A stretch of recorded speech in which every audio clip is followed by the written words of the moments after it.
Hi, I'm Amy, thank you for tuning in. This is my May TBR video and I'm super excited about this because some of my most anticipated books of the year are on this pile.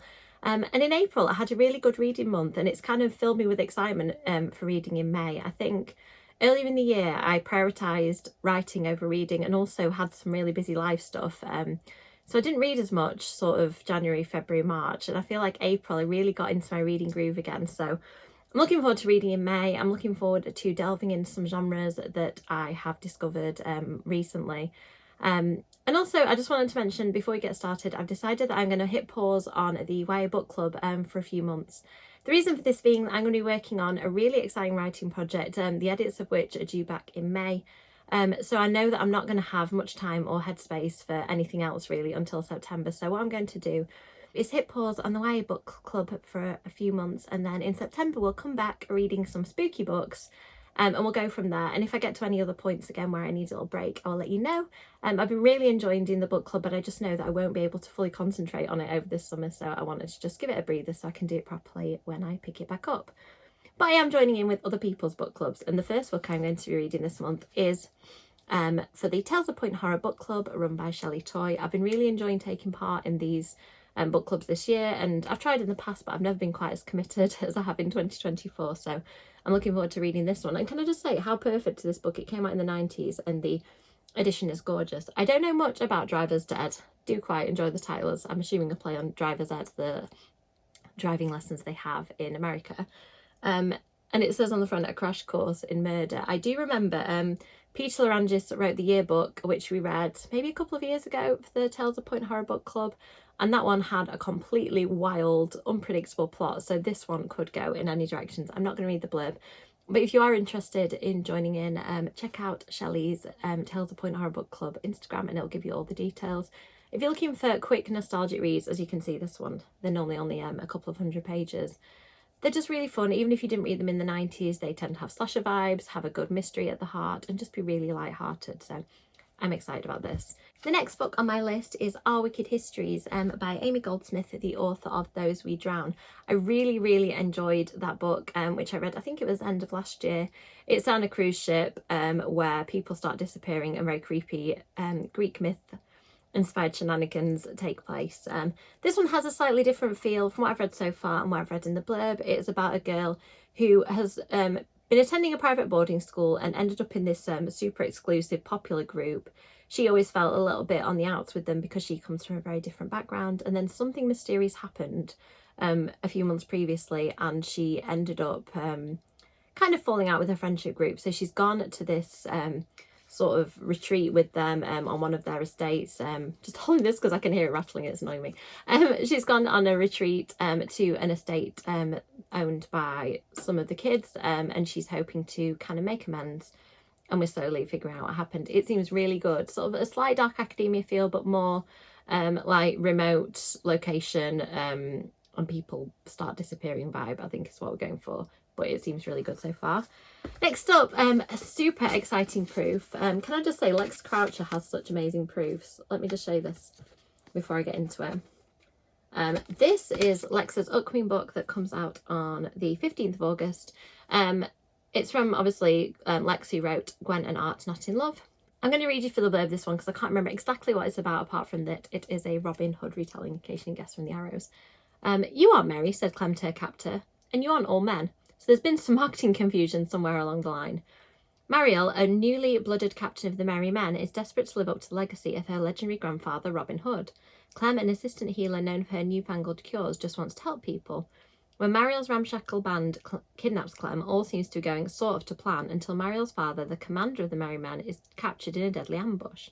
Determined to prove herself, Mariel sets out to get him back, with her annoyingly cheerful kidnappee in tow. But the wood is at war. Many believe the Merry Men are no longer on the right side of history. Watching Clem tend the party's wounds, Mariel begins to doubt the cause to which she has devoted her life. As the two of them grow closer, one thing is clear. They must prepare to fight for their lives and for the lives of everybody in the Greenwood. That sounds so good. I love Lexa's writing. I love the fact that she writes in different historical, or in this case, loosely historical time periods. but does it with real humour, warmth, and kind of a fresh modern take on stories like this one that we think we already know. So this is going to be a really exciting read. I've been delving a little bit into fantasy lately, and the publisher of this tour offered to send me a copy. It's the Nightborn Duet Book 1, The Serpent and the Wings of Night. I don't know much about it apart from when I read the blurb, it mentioned vampires. It's in a fantasy setting, and since I've been having a real fantasy moment, I thought I'd give this one a go. It says on the back, human or vampire, the rules of survival are the same. Never trust, never yield, and always, always guard your heart, which just sounds fantastic to me. Next up, I've been buddy reading this book for a little while with Ashley, Spookish Mommy. We've been reading it pretty slowly because we're just both trying to fit it in between our lives, so I will continue reading this. I think I've read about maybe a quarter of it so far, and it's really good. It started off quite slow, but it is the third book in the Lake Witch series, and I absolutely loved the other two, so I'm looking forward to see how the trilogy wraps up. I'm a bit scared because people have said that it broke their heart, so I'm hoping that bad things aren't going to happen to the characters because I really like them. Another early book that I've been sent, this one by Scholastic, I'm just checking when it comes out. This one comes out in July. It's called The Virtue Season. I think it was described, yes, it's described as dystopian Bridgerton, which is probably all you need to know. That just is a really cool comp. But on the back it says, Debutante, your attendance is demanded at the first ball of the Virtue Season. The commencement ball will be hosted by Pen Vale and will take place on the night of the vernal moon. Debutantes may dance and converse freely. The council will always consider statements of preference where the lines are pure. All debutantes must report in county colours with their family emblem clearly displayed. The council is watching. How sinister and cool does that sound? Super excited for that. Next, another book that I've been sent by Walker Books. I've been super lucky with the publisher books this month. Thank you all the publishers who sent me things. This one is The Family Fortuna by Lindsay Eager.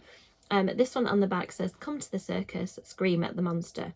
Beaked, feathered, monstrous, Evita Fortuna was born to be a star. Her show sells out nightly and every performance incites blood-curdling screams. When a handsome young artist arrives to create posters of the performers, she's appalled by his portrayal of her. Evita is much more than razor-sharp teeth and ruffled feathers, and she will risk everything to prove it. It's described as heartbreaking, irreverent, and grotesquely gorgeous, which are words that make me very excited. A bit scared about the heartbreaking part, but I'll have to be brave. So I recently discovered dark academia. I realised this is by no means a new thing, and I have read dark academia books in the past, but reading down Ninth House recently has given me a real taste for it again. So I decided to get a couple of dark academia books out of the library and add them to my TBR pile. So this first one I picked up is Babel. I'm slightly intimidated by the length of it, but I'm going to go into it. Hope I'm pronouncing Babel right. Please let me know in the comments if I'm not. I know that it won lots of awards, and on the back it says Oxford 1836, the city of dreaming spires.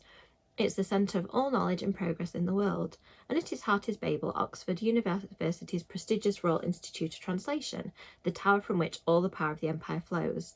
Orphaned in Canton and brought to England by a mysterious guardian, Robin Swift thought Babel a paradise until it became a prison. But can a student stand against an empire? That sounds really good. I'm not sure. I'm assuming the dark academia comes into the study of language. It sounds kind of like a fantasy book too, like one person standing up against an empire. But I'm excited. I hear loads of good things about this one, so I'm going to give it a try. Another book that continually comes up on sprints is this one, An Education in Malice. I haven't read any S.T. Gibson books before, so this will be my first. And on the back it says, love is sacrifice. One of us was always going to bleed for the other. I think, is this a dark academia with vampires? I seem to think somebody told me. It's got the name Carmilla in, so I'm guessing so. I don't know if this is a Carmilla retelling, but if it is, then I am really excited about that. And next up, here is one of my most anticipated books of the year. Against the Darkness is the conclusion of Kendara Blake's Buffyverse trilogy.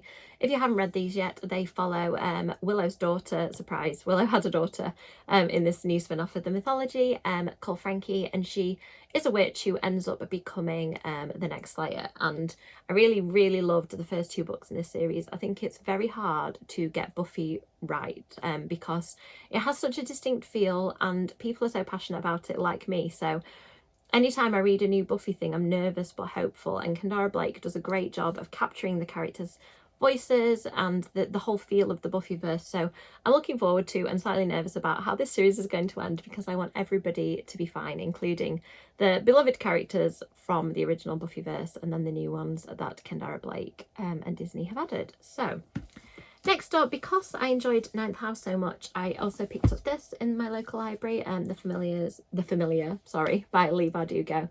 I know that I believe this isn't dark academia like Ninth House. I think this is historical, but I just really enjoyed the writing in Ninth House, and I've seen this one around a lot, so I thought I would give it a go. And that is it. A huge pile of books. I know I'm not going to get time to read them all. The ones that aren't out yet, I'm hoping to blurb, so I think I'll probably prioritise them, but if you were going to pick one of these books, which one would you read? Let me know in the comments. As always, likes and subscribes are really appreciated, and hopefully I'll see you in the next video. Bye!